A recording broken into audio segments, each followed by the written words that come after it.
ওমা এখন আমার ফাও জায়গা লাঙ্গলের তলো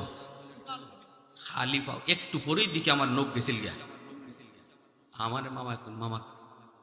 কিতা খবর মামা তাড়াতাড়ি ধরো আমার ফাও তো জায়গা মাটি না কুইরা লাঙ্গলে ফাও ঘুরা শুরু করে যদি অভিজ্ঞতা জোরে কন এটা মুরব্বীরা আমার কথাতে একমত নেই আপনারা হ্যাঁ অভিজ্ঞতা না থাকলে লাঙ্গল দরবায় মাটি করতো না ফাউ লই যাব বেটির ফাউ কাটিয়া রক্ত বাইরিয়া আর এটা তো বেটির কাম না আর এদিকে বেটা সকালবেলা উঠে না 8টা বাজে একটা দুধের বাচ্চা ছিল দুধের বাচ্চা হ্যাঙ্গে কয়েক দিছে একটা ডাক এখন কয় এ রাখ রাখ কান্দিস না দুধের বাচ্চারে কুলে নিছে নিয়ে দুধের বাচ্চার মুকুট ঢুকাইছে টুস বিস্কুট দুধের বাচ্চারে দুধ না কয়া টুস বিস্কুট মুখো হারাই লইব হ্যাঁ ইডার দায়গা দম বন্ধ হইয়া বাচ্চা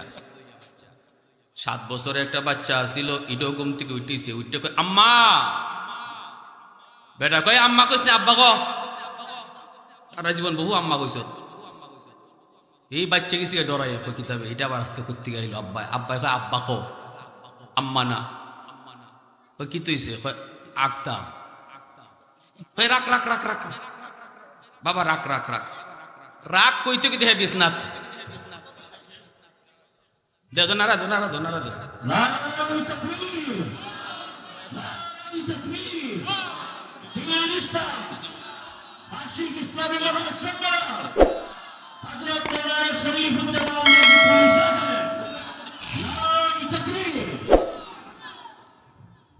কয়টা বাজে 12টা কিতা ভাই বেশি কষ্ট পাইতেছেন আপনারা ওয়াজ তো শুরুই হইছে না ঠিক না আপনারা দেখে তো আমার মন ভরে গেছি যে আমার নিজের মানুষ সারা দেশে যাই বিভিন্ন জায়গায় সেরাসুরা চিনি না চোখ মুজে ওয়াজ করি এই গানও দেখি হগুলো আমার নিজের আমার রক্তের আমার আপন আমার প্রিয় আবার কালকাবার মানুষ যে মানুষগুলার উপরে আমার উপরে যাদের অবদান রয়েছে এজন্য দিল থেকে কিছু কথা আইতেছে ওয়াস্ত না একটু আপনাদের সাথে সময় কাটাইতেছি আর হুজুরের দোয়া নেওয়ার জন্য আসছি বড় হুজুরের